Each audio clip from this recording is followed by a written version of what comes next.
सुप्रभात साथियों, मैं हूं आपका हिंदी का अध्यापक सागर अरोड़ा। आज मैं अपने दूसरे सेशन समास के प्रश्न उत्तर में आपका स्वागत करता हूं और मुझे उम्मीद है कि मेरा पहला वीडियो समास का आपको पसंद आया होगा और आप लोगों ने उसे लाइक भी किया है, शेयर भी किया है और हमारे चैनल नयन IAS को सब्सक्राइब भी किया है। यदि आप हमारा साथ ऐसे ही देते रहेंगे, हमारे चैनल को सब्सक्राइब करते रहेंगे, हमारे वीडियो को लाइक करते रहेंगे, हमारा हौसला बढ़ाते रहेंगे, तो हमें उम्मीद है कि हम आप लोगों के लिए नए नए चैप्टर्स नए तरीके से, नए नए शॉर्टकट से आप लोगों को देते रहेंगे। आइए साथियों, शुरू करते हैं समास के कुछ महत्वपूर्ण प्रश्न जो कि प्रीवियस ईयर परीक्षाओं में आए हुए हैं। आइए देखते हैं वो प्रश्न क्या है।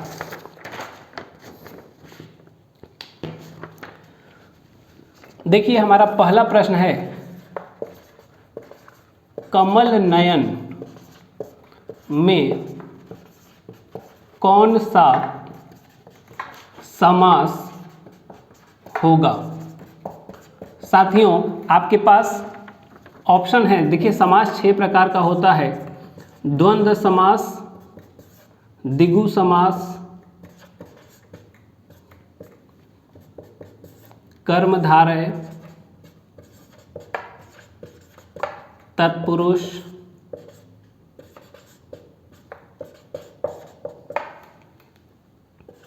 अव्ययी भाव,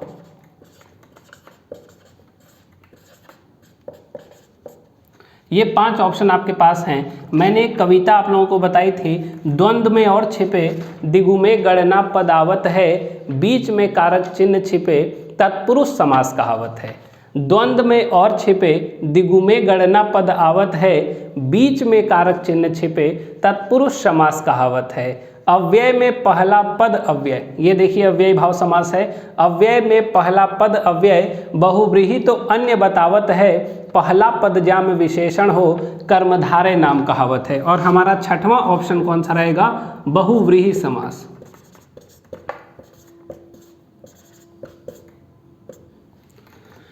ये 6 प्रकार के समास थे। हमने आपको कल 8 लाइन की कविता से इसको पूरा क्लियर कराया था। आज हम लोग उसका प्रश्न उत्तर करेंगे। तो पहला हमारा प्रश्न है, कमल नयन में कौन सा समास होगा। 10 सेकंड का टाइम है साथियों आपके पास। आप सोचिए और अपना उत्तर अपनी कॉपी में लिखिए।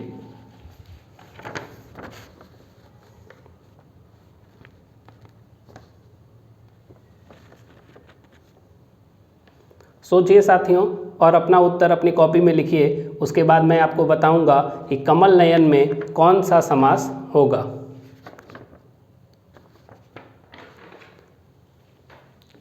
आइए साथियों, बताते हैं कमल नयन में कौन सा समास होगा। देखिए, कमल नयन का अर्थ होता है कमल के समान नयन वाले। कमल के समान नयन वाले, कमल के समान नयन वाले, यह किसी अन्य को इंडिकेट कर रहा है, अर्थात भगवान विष्णु। और हमने आपको बताया था कि फिर से 8 लाइन की कविता याद कीजिए। द्वंद्व में और छिपे द्विगु में गणना पद आवत है, बीच में कारक चिन्ह छिपे तत्पुरुष समास कहावत है, अव्यय में पहला पद अव्यय, बहुव्रीहि तो अन्य बतावत है। और देखिए, साफ साफ यहाँ पर बता रहा है कमल नयन, कमल के समान नयन वाले, किसी अन्य को बता रहा है। तो यहाँ कौन सा समास होगा, बहुव्रीहि समास होगा। इसको आप लोग स्क्रीनशॉट ले लीजिए, मैं हट जा रहा हूँ। यहाँ पर बहुव्रीहि समास होगा कमल नयन में। आइए हम लोग अपने दूसरे प्रश्न पे चलते हैं और हमारा दूसरा प्रश्न है,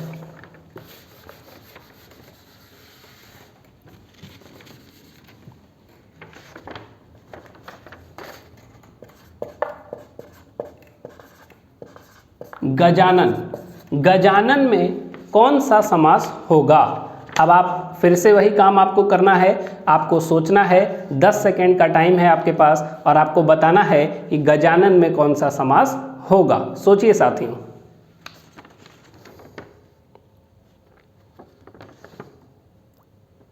गजानन में कौन सा समास होगा। 10 सेकेंड का टाइम आपके पास है।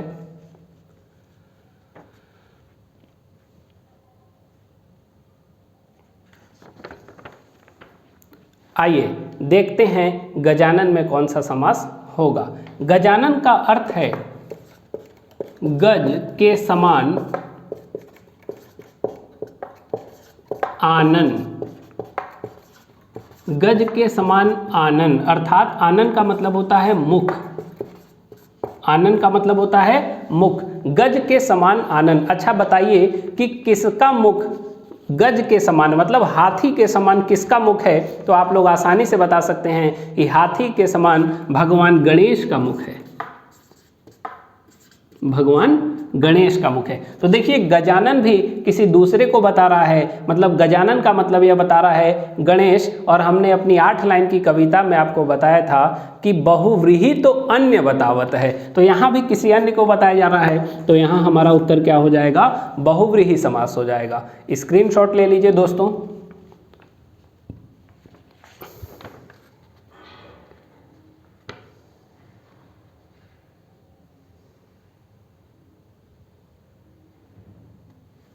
आसानी के साथ देख लीजिए, स्क्रीनशॉट ले लीजिए, अच्छे से समझ लीजिए। आइए हम लोग अपने तीसरे प्रश्न पे चलते हैं।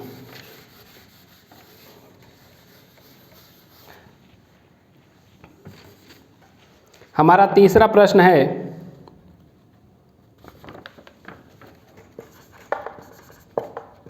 महेश में कौन सा समास होगा? महेश में कौन सा समास होगा? अब आप सोचिए और बताइए महेश में कौन सा समास होगा। सोचिए साथियों, 10 सेकंड का टाइम है आपके पास। महेश में कौन सा समास होगा? काफ़ी आसान प्रश्न है। यह सारे प्रश्न पिछली परीक्षाओं में यूपी बीएड, यूपीएसआई, यूपीपीसीएस और लेखपाल की परीक्षाओं में पूछे गए हैं तथा जिस भी एग्ज़ाम में हिंदी आती है यह सारे प्रश्न प्रीवियस ईयर परीक्षा के हैं। आपके लिए बहुत ही सहायता होगी इस प्रश्नों से। आप देखिए और बताइए कि महेश में कौन सा समास होगा।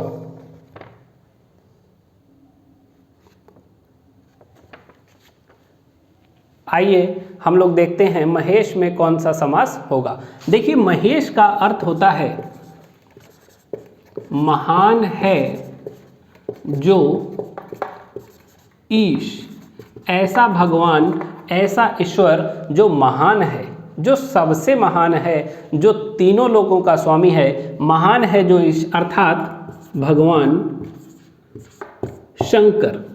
तो फिर से देखिए महेश का अर्थ हुआ महान है जो ईश, और यह किसी दूसरे को इंडिकेट कर रहा है, भगवान शिव को बता रहा है। और एक बार फिर बहुव्रीहि समास कहता है कि बहुव्रीहि तो अन्य बतावत है। ऐसा कोई भी समास जो किसी अन्य को बताएगा वह बहुव्रीहि समास हो जाएगा। और हमारे तीसरे प्रश्न का उत्तर भी होगा बहुव्रीहि समास। आइए साथियों हम लोग अपना अगला प्रश्न देखते हैं।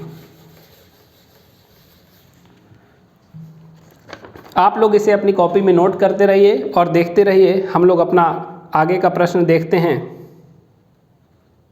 वही प्रश्न है जो सब प्रीवियस ईयर परीक्षाओं में आए हुए हैं।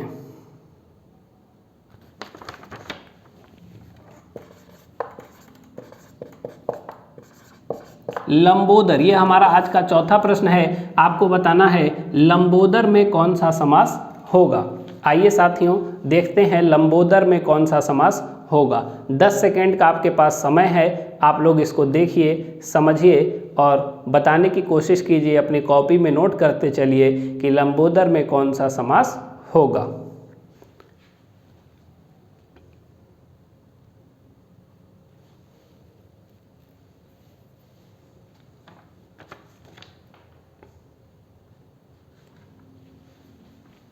देखिए यह भी बहुत ही आसान है। लंबोदर का अर्थ होता है लंबा है उदर जिसका, अर्थात गणेश। देखिए एक बार फिर गणेश जी आ गए और लंबा है उदर जिसका, अर्थात गणेश। गणेश भगवान को हम लोग लंबोदर भी कहते हैं, तो यह लंबोदर भी किसी अन्य को बता रहा है। और बहुव्रीहि समास में हम लोगों ने पढ़ा है कि बहुव्रीहि तो अन्य बतावत है, बहुव्रीहि तो अन्य बतावत है। हमारे चौथे प्रश्न का उत्तर भी क्या होगा? बहुव्रीहि समास होगा। आइए साथियों हम लोग आगे चलते हैं और कुछ और अच्छे अच्छे प्रश्नों को करते हैं। अब हम करेंगे अपना पांचवा प्रश्न। हम करेंगे अपना पांचवा प्रश्न और हमारा प्रश्न है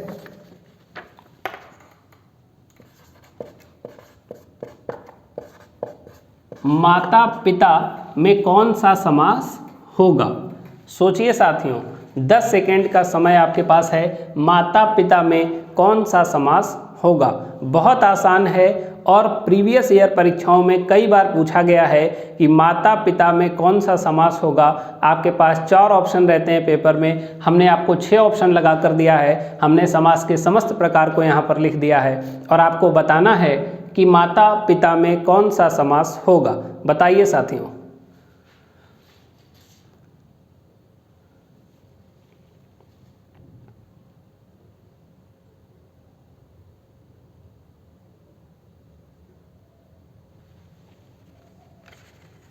सोचिए माता पिता में कौन सा समास होगा। आइए देखते हैं माता पिता में कौन सा समास होगा। माता पिता, माता और पिता। हमने आपको 8 लाइन की जो कविता लिखवाई थी उसमें बताया था कि द्वंद्व में और छिपे दिगु में गणना पद आवत है। आपको कविता की पहली लाइन आपने पढ़ी कि द्वंद्व में और छिपे, और आपको यहाँ पर समास मिल गया है क्योंकि यहाँ पर और छिपा हुआ है। तो यहाँ पे कौन सा समास होगा? द्वंद्व समास। इसका स्क्रीनशॉट आप लोग ले लीजिए।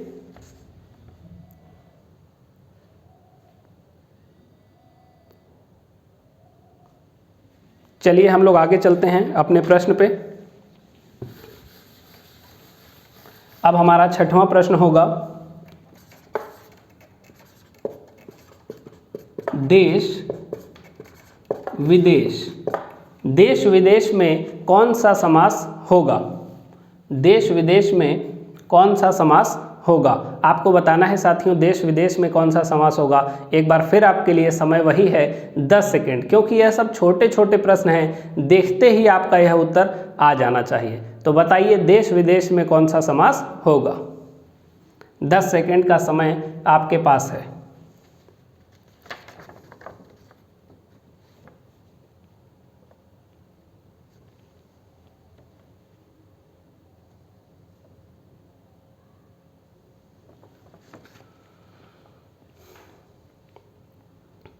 देखिए देश विदेश, इसका विग्रह करते हैं हम लोग।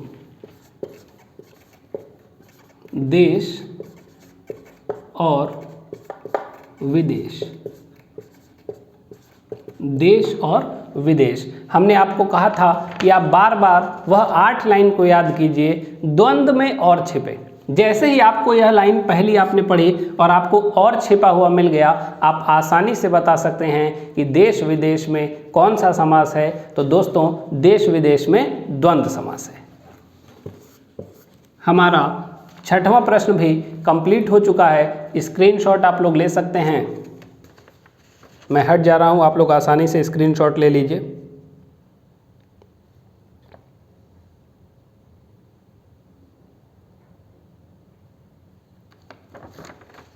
आइए साथियों हम लोग अपना 7वां प्रश्न देखते हैं। हम लोग अपना 7वां प्रश्न देखते हैं।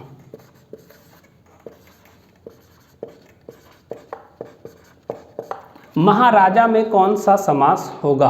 आपको बताना है कि महाराजा में कौन सा समास होगा। आप देखिए 10 सेकेंड का आपके पास समय है और आप इसको बताइए महाराजा में कौन सा समास होगा।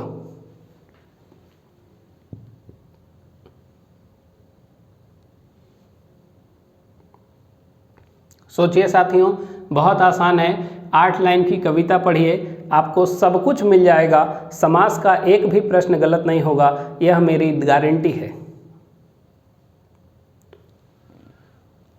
आइए देखते हैं महाराजा में कौन सा समास होगा। देखिए महाराजा का विग्रह करिए, महान धन राजा, ऐसा राजा जो महान है। पहला पद विशेष है और दूसरे पद की विशेषता कौन बता रहा है? पहला पद। दूसरे पद की विशेषता बताई जा रही है पहले पद के द्वारा। राजा कैसा है? तो राजा महान है। और हमने आपको कल कविता में बताया था कि पहला पद जाम विशेषण हो, कर्मधारय नाम कहावत है। फिर से याद करिए, द्वंद्व में और छिपे, यदि द्वंद्व समास होगा तो उसमें और छिपा होगा। दिगु में गणना पद आवत है, यदि दिगु समास होगा तो उसमें कोई नंबरिंग आएगी, कोई नंबर आएगा, कोई संख्या आएगी। बीच में कारक चिन्ह छिपे तत्पुरुष समास कहावत है। यदि उसमें कोई कारक चिन्ह छिपा हुआ है, किसी कारक चिन्ह का लोप हो रहा है तो वह तत्पुरुष समास हो जाएगा। अव्यय में पहला पद अव्यय, यदि अव्ययी भाव समास होगा तो उसमें पहला पद अव्यय के रूप में काम करेगा, पहला पद छोटा होगा, पहला पद उपसर्ग होगा। और यहाँ पर अव्यय में पहला पद अव्यय, आगे कहा बहुव्रीहि तो अन्य बतावत है, बहुव्रीहि किसी अन्य को बताएगा, किसी दूसरे को बताएगा। और आगे कहता है पहला पद जाम विशेषण हो, जब पहला पद विशेषता बता रहा हो दूसरे पद की, कर्मधारय नाम कहावत है। तो यहाँ पर देखिए पहला पद दूसरे पद की विशेषता बता रहा है, मतलब राजा कैसा है? तो राजा महान है। और यहाँ पर कौन सा समास हो जाएगा? कर्मधारय समास। पहला पद जाम विशेषण हो, कर्मधारय नाम कहावत है। स्क्रीनशॉट ले लीजिए साथियों।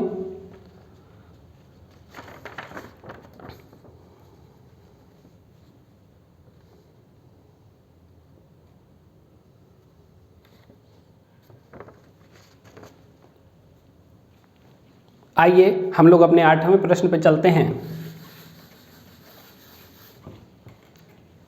हम लोगों का यह प्रश्न है 8वां, पंचवटी। अब सोचिए साथियों, पंचवटी में कौन सा समास होगा? आपको सोचना है और काफ़ी आसान है। आप इसे एक बार बस 8 लाइन की कविता जो हमने आपको अपने पहले वीडियो में लिखवाई थी, यदि वह कविता याद है तो मेरी गारंटी है आपको समास में कहीं दिक्कत आने वाली नहीं है। देखिए साथियों, सोचिए, 10 सेकेंड का आपके पास समय है। पंचवटी में कौन सा समास होगा?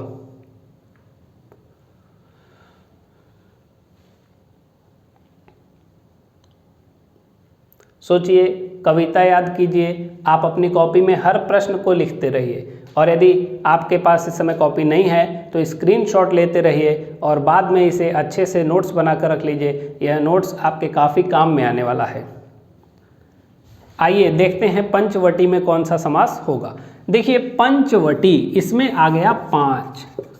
क्या आ गया? 5। और यह संख्या है। और हमने आपको फिर कहा वही कविता पुरानी याद करनी है।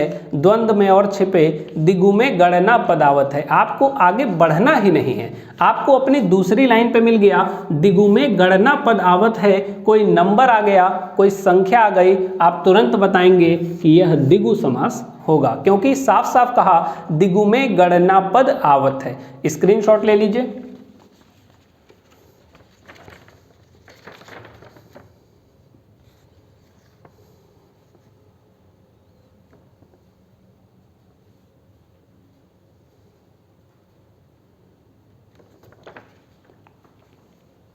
आइए 9वां प्रश्न देखते हैं।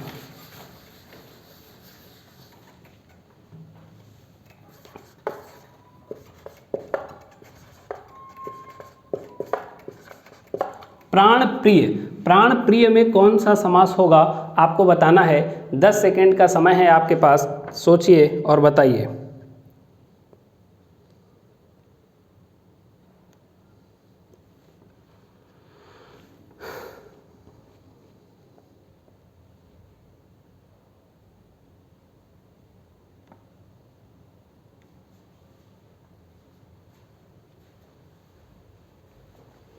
सोचिए, प्राण प्रिय में कौन सा समास होगा?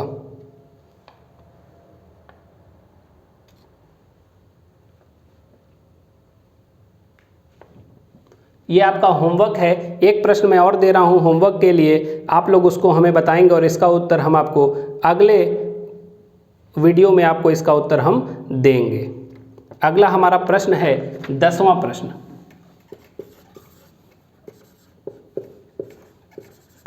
दोपहर में कौन सा समास होगा? इसका भी आपको उत्तर देना है और आपको सोच कर रखना है कि दोपहर में कौन सा समास होगा। यह 2 प्रश्न आपके होमवर्क के लिए हैं, आप लोग स्क्रीनशॉट ले लीजिए।